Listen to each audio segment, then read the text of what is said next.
Israeliska författaren David Grossman sitter i Jerusalem och är med på länk. Och hans samtalspartner Ingrid Elam är här på plats. Varsågod. Ja, och välkomna alltså till internationell författarscen i Göteborg. And especially welcome to David Grossman, who is in Israel today. And very much welcome. And actually, we met not so long ago, last October in Stockholm, when you received the Berman Prize for Literature. And we then talked about your latest novel, among other things about your latest novel, Life Plays With Me, or More Than I Love My Life. The book has 2 titles in English, hasn't it? Yes. Yes. And I think it would be very nice to start with you reading a little part in Hebrew from the book. Happily. Good evening, Erev Tov. Good evening to you, Ingrid, and to the people who are watching us either in that place there in Göteborg or at home. I will read for a minute or 2 in Hebrew just to allow the Hebrew to echo there in Göteborg. רפאל היה בן 15 כשמתה אמא שלו וגאלה אותו מייסוריה. גשם ירד על חברי הקיבוץ שהצטופפו תחת מטריות בבית הקברות הישן. טוביה, אביו של רפאל, מרר בבכי. שנים טיפל באשתו במסירות, וכעת נראה אבוד ומיותם. רפאל, במכנסיים קצרים, עמד נבדל מהאחרים וכיסה את ראשו ואת עיניו בקפוצ'ון, שלא יראו שהוא לא בוכה. הוא חשב, עכשיו שהיא מתה, היא יכולה לראות את כל הדברים שחשבתי עליה. זה היה בחורף 1962. אחרי שנה פגש אבא שלו את ורה נובק שבאה לארץ מיוגוסלביה, והם התחילו לחיות כזוג. ורה הגיעה לישראל עם בתה היחידה, נינה, נערה בת 17, גבוהה ובהירת שיער, שבפנים הארוכות שלה שהיו חברות ויפות מאוד, כמעט לא הייתה הבאה. Thank you. It's beautiful. And I could understand kibbutz. Okay, so you have a good start. Yes. And of course, I recognized the names of people in the novel. But let me first start with a more general question, because when we talked in Stockholm in October, we managed to talk about your literature for more than an hour without even mentioning wars or what's happening right now in the world, in Israel. But perhaps we still can't avoid saying something about what this present situation means for an author like you. You have been living all your life in a country where there has been no real lasting peace for 70 years or so, whereas I have been living in a country where there has been no war since the beginning of the 19th century. I shamelessly envy you. Yes, I think it's so horrible to live all your life, generation after generation, in a state of war, because inevitably war has a strong impact on the people who are part of it, the citizens of this war. And of course, even without noticing us, you narrow down yourself, your being, as if you prefer that your soul will not be in contact with the outer situation, because being in contact means being in contact with suffering, with hatred, with the violence, brutality, all the horrible things. And the strange thing is how people get used to live in such conditions. How they stop asking questions, how they stop to believe that there is another way to live their life. How is it that we accept the fact that we have to kill, to live by the sword and to die by the sword for so many years and decades, till we start to believe that this is the true reality. The other reality, like one you described, the reality of peace, of tolerance, is an illusion. It will be broken easily and then it will explode in your face. You are not prepared for life, will tell you the average citizen of the Middle East conflict. But right now, we have another war that we are not really a part of it. I'm glad not to be a part of it. And this is the war in Ukraine. and the brutal attack of Russia, of President Putin on the Ukrainians, and the horrible images and pictures we see every night, and really it breaks my heart. And also what broke my heart was the fact that it took Israel a lot of time until it decided on which side she really stands openly. And I'm glad that now more and more voices say without any hesitation, yeah, we are against what Putin is doing. We are against this brutality. We shall not collaborate with it. We remember that we, the Jews, we are a people of refugees. Most of our history, we lived as refugees. This is the internal grammar of our being, of our identity as a nation. And so we should have been the first to open the doors to the refugees of Ukraine and tell them, please do come in, be our guest as long as you need it. We shall do everything to improve your life, to bring you back your dignity as human beings. It was not done in the first days or weeks, but now it is being done, and every day there is another legislation that strengthens this attitude. And I'm very proud of my country when it behaves like that. It opens its gates, when it shows sympathy and empathy to people who are in a terrible situation. When we remember who we are, how we became to be a nation through the terrible experience of being uprooted again and again from our homeland. Most of all your novels, except the last one actually, plays in Israel, is situated in Israel and about Israeli people and also society and history, and war really has an impact on your writing. But this latest novel is about a different situation, a woman who is from former Yugoslavia, you could say. Yes. And who was, it's based on a real person, a person's story. Could you tell us something about how you came to write her story or make a novel fiction out of her story, and what it meant to be in another country? Yeah.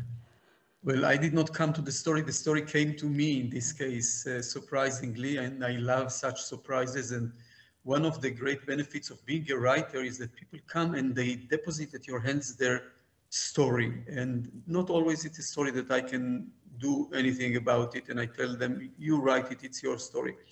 But once in a blue moon, there is a story that I cannot resist, that I think it's very relevant for me, that it will change me. In a strange way, it's made of my materials, even though I didn't know the lady. Her name was Eva Panichna here. And one day she called me on the phone and we started the conversation. She had a remark to tell me or to teach me. She was a very didactic person about a mistake I did somewhere. And I was fascinated by the way she spoke, by her self-confidence, by the mixture of accents in her uttering the word. It was a mixture of Hungarian and Serbian and Croatian and Hebrew, and also a little English sometimes. And I asked her about her and about her life and about her biography, and she started to tell me in a very lovely way, full of humor and self-humor. And at a certain point, she stopped and she said, "But I cannot burden you with my stupid little stories. Will you allow me sometime in the future to call you and to continue my boring story?" And I said, "Yes, please do. Promise me that you shall do." And she promised. And 2 days later, the future came and she again called me and continued to tell me her story. And again, at the most suspenseful and almost unbearable from tension point, she stopped and she said, "No, David, I'm sure you are tired of it. You hear so many stories. I will not bother you anymore with that, but maybe in the future." And I said, No, Eva, I start to know the trick of Scheherazade with the Sultan. Yes, I want to hear the story now. And so she started to really tell me her story. And she told me her story. In the next 20 years, we became very close friends. She was 77 when I met her, and she died when she was 97.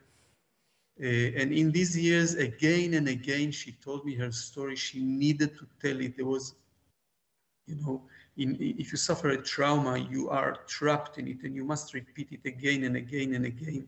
And there was a trauma, tragic trauma in her story, but there was also a magic of relieving herself from this trauma and going back to life again with all vitality and power. And we, as I said, we became friends, and she all the time she asked, but are you going to write my story? And I said, yes, you know, at first 2 or 3 books that I must write that are more primal for me, which had to do with things that happened to me, to my family. But I can almost promise you that I will write your story. But one thing I want to tell you, I am not a documentarist. Okay, I wrote here and there, I wrote some documentary books and essays, but I'm much more taking pleasure from inventing a world, creating a world, from imagining a world. And I told her, I will fantasize you and imagine you, and I will reinvent you based on your materials. I will not impose on you an anecdote or a happening that could not have happened to you ever. But I will write things that might have happened to you. And she said, of course, you know, licentia poetica, you have the license of the right of the poet. And so I did, and it was the first time actually, except when I wrote about Bruno Schulz, the Jewish Polish writer. Here it was the first time I wrote about a real person, and it's not easy, Ingrid, you know, because when I write about a person, I have to describe him or her exactly as I sense them. And sometimes it's not a good feeling, and sometimes I expose ugly things, nasty things. And usually we don't want to know all of these things about ourselves, even though we guess that they exist. But when we stand in the morning in front of the mirror, we turn our head a little so it will reflect us, our better self. But when you write about someone, you have to write about everything that you feel and you sense and you guess in this someone. And you know, she died before the book was published, unfortunately. But her daughter and granddaughter, Tiana and Emily, they said they're sure that she would have loved it because I didn't try to flatter her. I didn't try to beautify her. I tell you, if she was alive and had she read the book, she immediately would have pointed out the places that I tried to beautify her. She was very sharp, very accurate about herself without any illusions. I mean, she is a tremendously strong woman, but she makes a choice. And I agree with you that it's really one of your novels. It's not her story. It's because you make people, you put people in situations where they have to make a choice.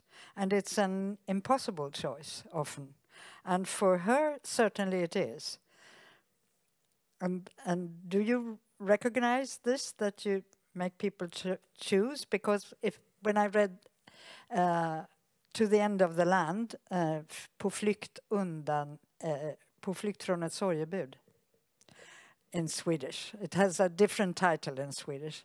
Yeah. It starts with young people in a hospital. They are in the army, they are in a hospital, and they are playing like children, like puppies. And then the boys makes the girl choose between them, and it's a fatal choice. And it's very much like the choice that the woman in this book has to do. Yes, I guess I like it because it's an extreme situation. Because sometimes we have to make a very fatal, crucial choice, which we cannot know the outcomes of it, and we change the life of somebody, or we change ourselves. And sometimes all our life is dedicated to the attempt, to the trial, to make this choice less painful, and to tell it as a story that will be more merciful regarding us. And there are all kinds of choices that I wrote about. I think I wrote about people who, for a certain reason, chose not to live their own life, but the parallel life, the life that they could have had and they are afraid of, or they try to avoid, or they were deprived of because people around them forbade them from exploring this alternative destiny. And I'm also attracted to such people that you feel that they know vaguely, like my Nina in the last book, the daughter of Eva Panichnair, of Vera in my book. She feels that she is not living the life that she should have had. She feels something is wrong. She feels that she lives her life like someone who is whistling near the right tone. And you feel this discrepancy, you know, that it's not the exact nuance of being herself. And people who live like that, and I think we know some people who live in parallel to what they should have had. They should have had another profession, for example. They should have had another couplehood, another gender sometimes, but they don't dare to claim what they deserve to claim. They are hushed or afraid, even frightened by their parents, by their siblings, by their teachers, by the zeitgeist. And they compromise and they live, as I said, in parallel. But from time to time, there is a cry out of the real self that has been abandoned or even murdered.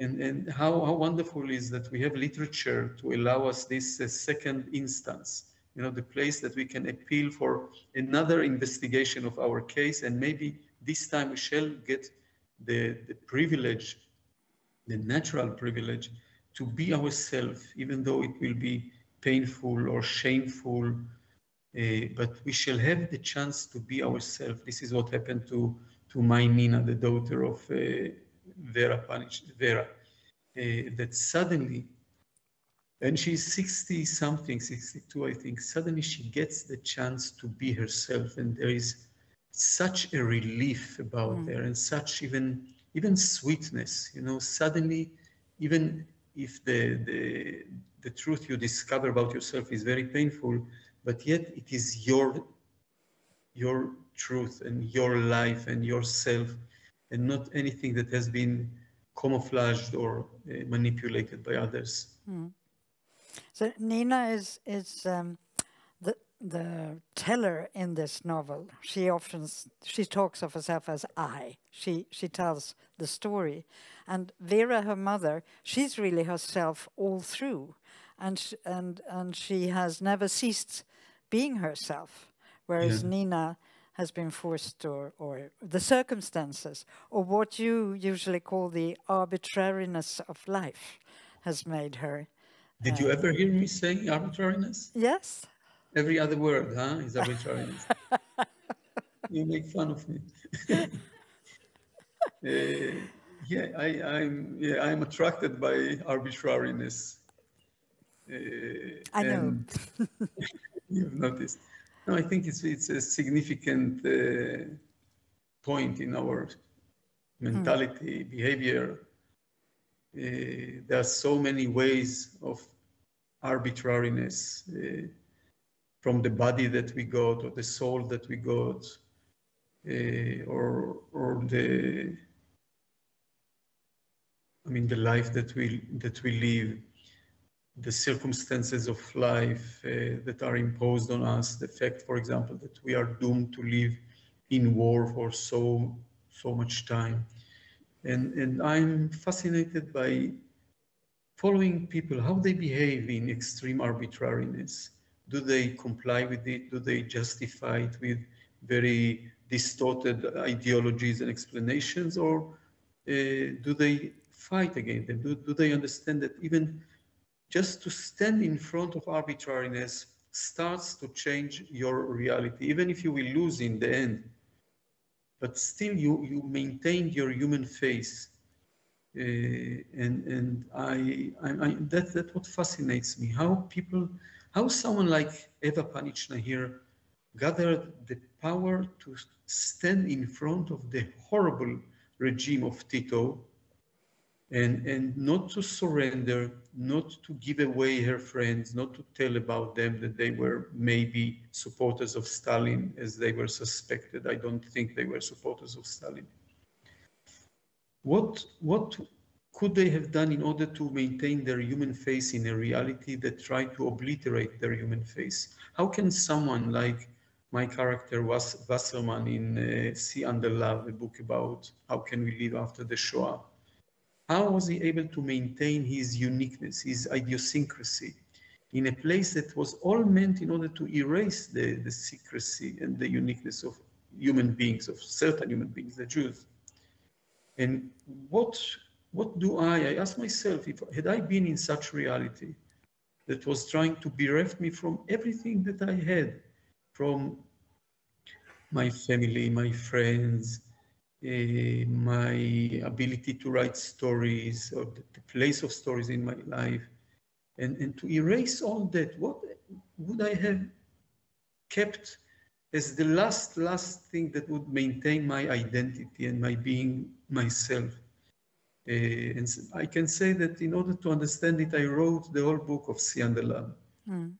How can one remain a human being in a reality that is totally the contrary of human being? It's a wonderful book. It's an early book, Se kärlek, Sea Under Love. We are in a library now. It's like, you look in the catalog and you see Under Love. Yeah. Can you, Ingrid, can you describe to me what do you see when you sit there? Because I do not get to see the I see an audience.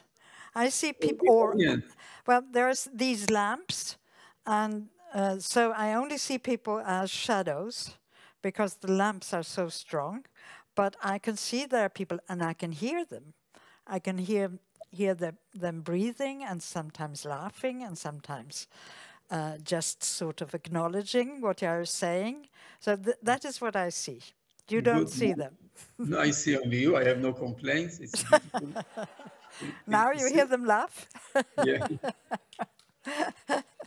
Yes, but this book, Sea Under Love, it's a lovely book, and there's this boy, Mumik, Mumik, and he all the grown-ups around him, they talk in riddles about the past or what happened. They never say Germany or Auschwitz or Poland. They say over there. And they talk about the thing. They are not outspoken at all. So he makes up a whole universe of animals and yeah, he gathers animals because the most they are willing to say is they talk about the Nazi beast. Yes. This is how Nazism was referred to in the 50s when I was a child. And by the way, until today, you can hear people say the Nazi beast. And it drives him crazy. He's 8.5 and he wants to know who was this beast.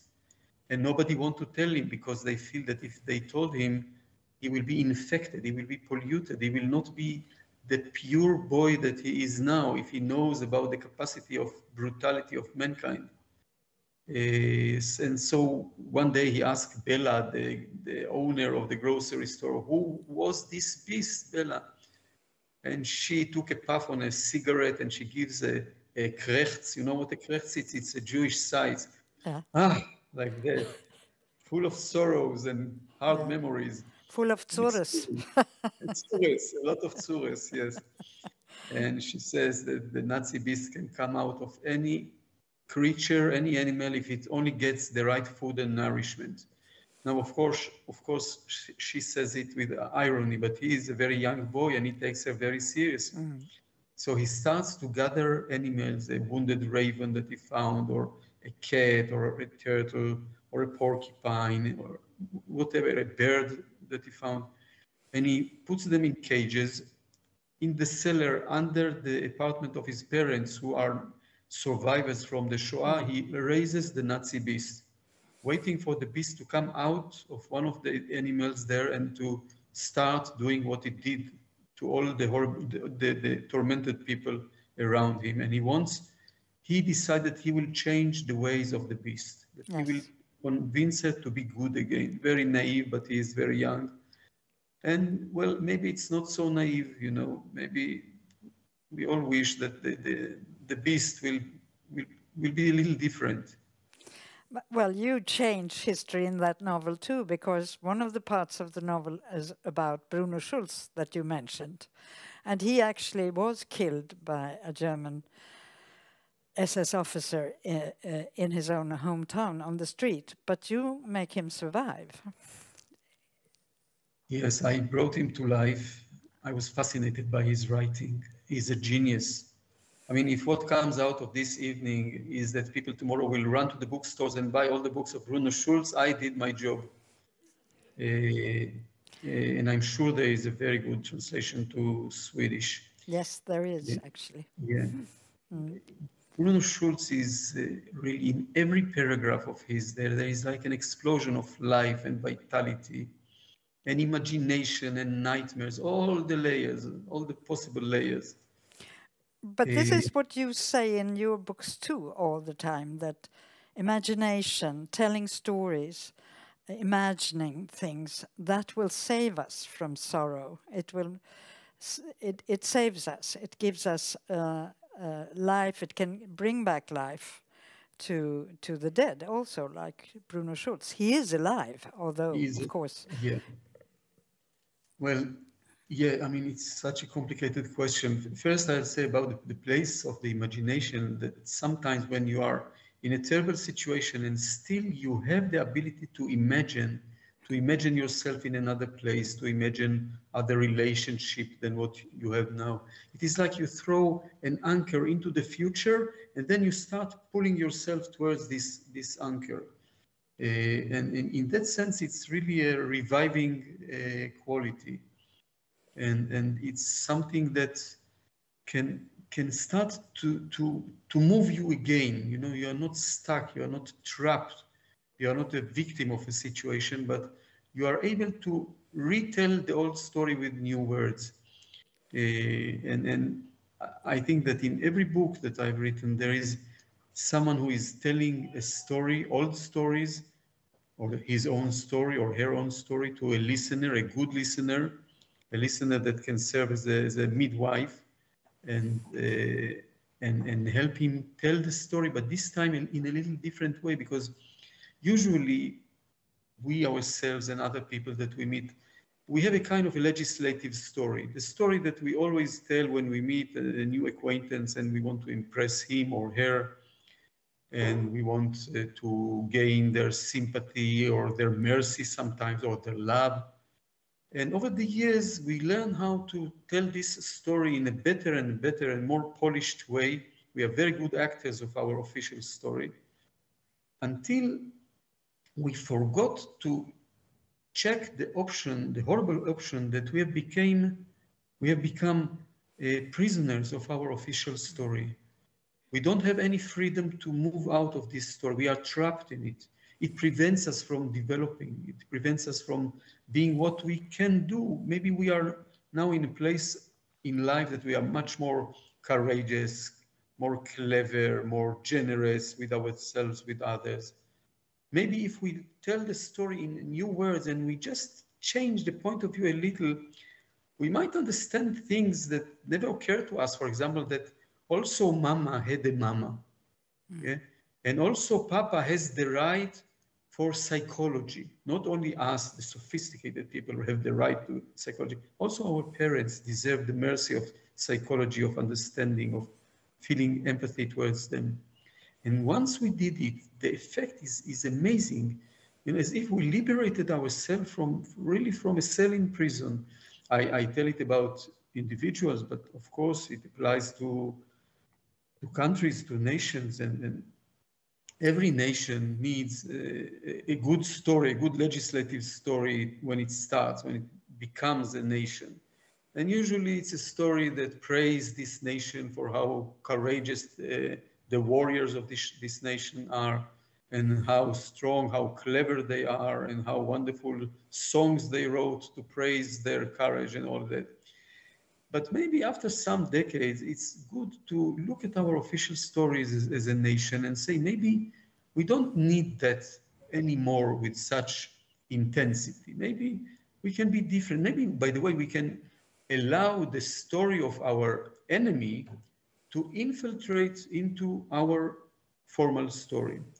It will not change our identity. It will not deprive us of our identity. It only will make our identity more multi-layered, more truth, more authentic, more in touch with life, not only with our wishful thinking or nightmares. We shall be in life much more by just telling a slightly different story of ourselves to ourselves. But that takes a lot of courage. And in your novels, you often have people telling stories that needs a listener or a witness. Like, for instance, like in a horse comes into a bar, there's this stand-up comedian who needs a judge he knew as a child to come and judge him, to listen to his story. And in To the End of the Land, you have Ora, who tells the story to her long not seen friend from youth. She tells a story about her son and her own marriage and her own life in order to keep death away in a way. And it takes a lot of courage. Don't you think so? No. No? I Because if you want to change the good picture of yourself into something more true. Yeah, but I you know, it's not that I decided to do this and that, and because of that you can call me courageous. No, not at all. It's the story has decided. I'm attracted by certain stories, and I follow them blindly, like a child walking behind a butterfly. You know, I just feel that there is something true there, something precise and accurate, and I just follow it. And all what comes later, or the way the books are analyzed or described, it's beyond me. It's bigger than me. I want to tell a story. I'm the agent of a certain story.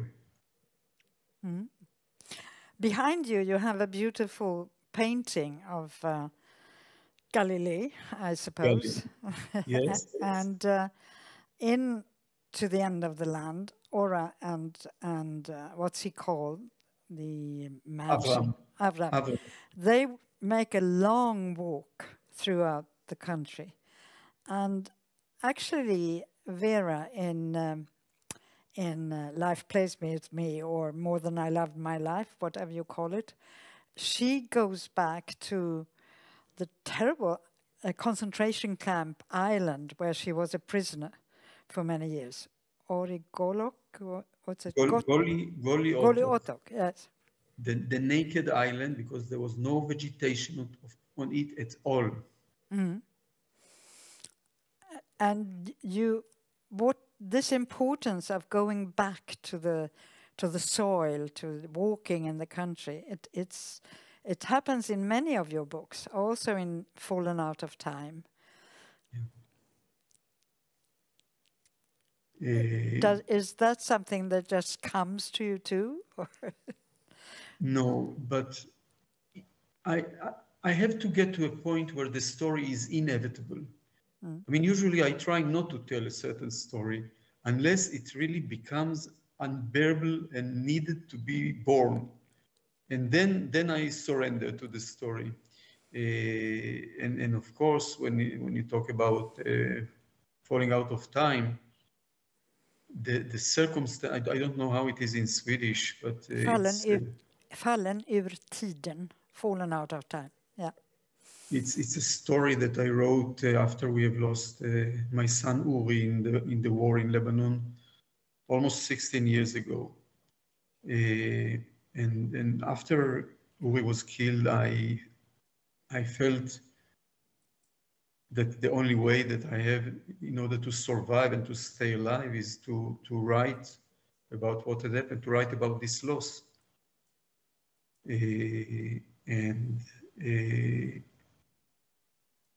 That was really hard, because I remember the first day after the Shiva. Shiva is the 7 days of lamenting that we have in Judaism, and it's a genius idea that you sit at home and all your people from all your life come and console you and be with you and distract your mind from the sorrow So you will be able to just pass the first days that are impossible. And I knew that I want to write about it, about what happened. And I knew that I tried to read several books that told about such an experience, and some of them were wonderful, but they did not tell my story and what I felt. And there was not this nuanced accuracy that I needed. And slowly, first it became clear to me that I cannot write a prose book, because to describe a situation that is so unreasonable, like a son dying before his parents, this is irrational. It shouldn't be like that. And I felt that I want to write it in the form of poetry, and poetry with very thin lines. My wife said poetry because she said you chose poetry because poetry is the nearest art to silence, and she was right. And I'm not a religious person. I cannot console myself with thoughts about afterlife, about paradise. I just don't believe in this. I'm too sober, I think, to console myself with these ideas. But I found a place where one can be simultaneously at the most extreme place of being, of vitality, of life, of creativity, and at the same time, the place of nothing, of an abyss, of darkness, of death. And this place where these two meet is the place of the art, writing prose, poetry, painting, making music, making theater. And this is the only place where things and their loss can coexist. And I think that all the books that made me a writer from a very young age, they were books that happened in this rare point, the point of the meeting together of those two elements. And I hope that some of my books are also written in this place. And once you have been there, this place of this extreme, sometimes merciless, but also wonderful in a way, if you have tasted this taste, you will not settle for any compromise. You want to be there again. You want to write your books that they will take place in such extreme being. Could you say something about the books that were most important to you? You already mentioned Schultz, but were there any others that really are key Yes, authors yes. to you? Yeah, To the Lighthouse by Virginia Woolf. Kafka, of course, but it's every writer that you will ask, he will tell you that he first goes through the corridor of Kafka and then other places. But Kafka was very meaningful for me. Some Israeli books, like the books of Amos Oz, of Baby Yehoshua, of Jacob Shabtai. The generation before you. Yes. Yeah. I read a lot. I loved to read, and I enlisted myself secretly to 3 different libraries. And I just felt that, I was less lonely when I read. And I knew from a very young age that I want to write, that it's important for me to write, that this is the way, not to understand life, but to be in life. And also to cope with loneliness. I remember that reading as a child. It was a way of peopling your loneliness. But you have written a lot for children too. I'm not sure people are aware of that. Many books for children. Yeah, I think I wrote 19 or 20 books for children. When I say children, I do not mean young adults, which I wrote for also, because I'm fascinated by adolescents and this age. But I wrote quite a few books for children at the age of 3, 4, and 5. And this is always very important for me to remind people, to remind parents how important it is to to read their children good night story, and how wonderful this bubble of the good night story is if you allow yourself to be there, and if you take your child with you there, and it's a special place, this bubble, because usually after all the tension of the day and the demands of the parents from the children, from the parents, suddenly you can come to a place that is not tenseful and not aggressive and not accusing and not manipulative. It's just a pure place. And there you tell a story that might have layers of imagination that the child did not hear them at home. Only in the book he acquaints them, he meets them. Of surrealism and absurd, of a certain language that again might be a little not familiar to the boy or the girl, but they are like, you know, stars glittering in the darkness of the room after the parents leave the room. And I remember myself as a child listening to my father and my mother when they read to me when I was 4 or 5. And I remember I looked at my father, and my father had, and he has until now, he's 95, he had a very authoritative face. But when he read me his story, he gave up on his authoritativity, if one can say so. And he just gave himself away to the story. And suddenly I could see the child that my father was. And because of that, I liked so much reading goodnight stories to my children and now to my granddaughters. Because I remember always that the night is a frightening condition for a child, because night is darkness, and night it's nightmares and shadows that cannot be understood at first sight. And the child hears the other people of the family going in other rooms and doing their things, and he's alone or she's alone in bed. And maybe he get a glimpse of how life has been before he or she arrived into this family. And maybe he also get a glimpse of fear of how life, God forbid, I say, will look without him. All those questions that the child do not formulate, of course, but they go through him, they pass through him. So it's a very crucial moment, the passage from the day to the night, from light to darkness. And I wish that my stories for children will always be like, you know, like a kiss in the cheek of the child before we send him to this journey that, by the way, is frightening, because the child at a certain age understands that Mama or Papa cannot save him from what happens in the story, that he's alone there. So I wrote a book about how the father builds a tent which will serve like a trap for nightmares. And if the child is attacked by a nightmare, he can pull a string and trap close on the little blue devil that frightens him, and so the child will have some control on his nightmares. But I think maybe even grown-ups need that kind of story that makes you go through the night. And in A Horse Comes into a Bar, there's this stand-up comedian who's telling a story, and his friend, the judge, who is watching and listening. But there's also a little woman who is dwarf-like. She's very small, and she had a difficult childhood. But she remembers the stand-up comedian as he was when he was a child. And Yes. she knows that he's a good person.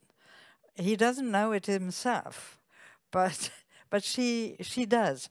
So this is remembering how we were the child in the grown-up is something important in many of your novels, I think. Yeah. You know, as grown-ups, sometimes we congeal, we stop to have this inner motion inside us that keeps us alive and alert and creative. My Dovale, the stand-up comedian, he was a good child, but life brought him to be tough and brutal, even violent in the way he speaks. And he's sarcastic and cynical, and he lost all kind of softness. And suddenly, in the middle of his show, there is this lady, you said almost a dwarf, a very, very short, small lady, and she's like a child. And she looks at him and she's shocked because she recognizes him, but she recognizes the face, but not the behavior. And he brings her on stage because he does not remember her. He remembers only himself, and he wants to make fun of her. And then she looks at him and she said, "But you were a good boy." And those very simple words, "Aval hayita yeled tov" in Hebrew, they crack him and break him. And suddenly the ability of being good, the ability of not having to carry this burden of being evil all the time, what an effort it is to be evil all the time. And suddenly she opens up himself, and she opens up things for himself in his situation. And the whole evening takes another direction because of these small, naive, innocent words of Pitz, the little woman. And it not only changes him, but it also makes the judge see things differently, because he cannot judge for himself, but he judges when he sees her emotion. She sort of wakes emotion in him. I think it's a fantastic scene. So many things happen in a very short time there on stage, and to compare that with, it's like a play. If you compare it, for instance, to The End of the Land, Yes. which is of course a long walk and a long novel, but so you can really find new words for old stories. I hope so. It's me who wrote it. Yeah, I guess that, almost every writer, he or she, they have, several wounds that they are doomed to go back to and to try to understand and to write it in new words. And it's okay with me. I mean, I like to change. I like to use different genres each time I write a book, because I want to amuse myself or to challenge myself, or to write not as I know, but as I do not know. But if we look, from a more remote look, I guess that I, like most writers, have these several wounds that we are doomed to, that we must write in order to be in this life. But then, of course, your persons in the novels, they live in extreme situations. Things happen to them in the military, in war, in oppression, in dictatorship, as with the last novel. So it brings out very acute situations. Yeah. Yes, what can I say? You are right. You are very right. Yes. I think maybe the audience would like to ask something. Is there any bold person out there who would like to, who's been sitting there for a long time now saying, why doesn't she ask that question? So you mentioned in your, you talked about sympathy and empathy earlier in your discussion today. And I can't help but asking, I mean, you mentioned many influences on you, but the elephant in the room that Ingrid didn't ask you about was, what is your relationship to Palestinian lives and stories? Because you live in a place where this has been the source of the conflict for so long. Did you understand the question? I heard the last half of it about my relationship with Palestinian writers. Yeah, this was the elephant in the room that I didn't mention. Yeah, no, So- I will mention it. I will not let the evening pass without mentioning it. I'm very much for peace between Israel and Palestine, for having a Palestinian state that will live side to side with Israel. I think that the occupation is a destructive thing for both societies, not only to the Palestinians, but also for us. It brings us to situations that are dangerous for us as a nation. The fact that there is not a peace, but not even a dialogue, not even a beginning of a dialogue between us and the Palestinians is horrible. The occupation goes on now for, I think, 55 years from 67. 55 years of occupation that we are occupying and oppressing another people. It's unbearable. And frankly, I don't know how we got to be in this situation without trying to do our best in order to change it, to improve it, to start to live the life we should have, and the Palestinians, should have. May I just say that there is now this very important movement of the peace between Israel and some other countries, Arab countries, not near us, but not far away from us, like Dubai, like Bahrain, like Qatar, like Morocco. And it's very important, and it's very good, and it's important that there will be this block even of countries who have the same interest. They don't have love to each other, but we do not need love when we talk about countries. It's not a Hollywoodian movie where we and the Palestinians walk hand in hand towards the sunset, not at all. It is a matter of interest, but this Abraham Accord that enabled the peace between Israel and those Arab countries ignores the Palestinians, ignores the relationship or the non-relationship between us and the Palestinian. And we can play for some time with this piece of the reach that is part of the Abraham Accord. And it's important. I really think it's important. But the real thing is what will happen between us and the Palestinians. The real thing is how we get to a situation that there will be no violence between us, that they will have their freedom, their country, their dignity, and we shall start to live our life without fear to our future.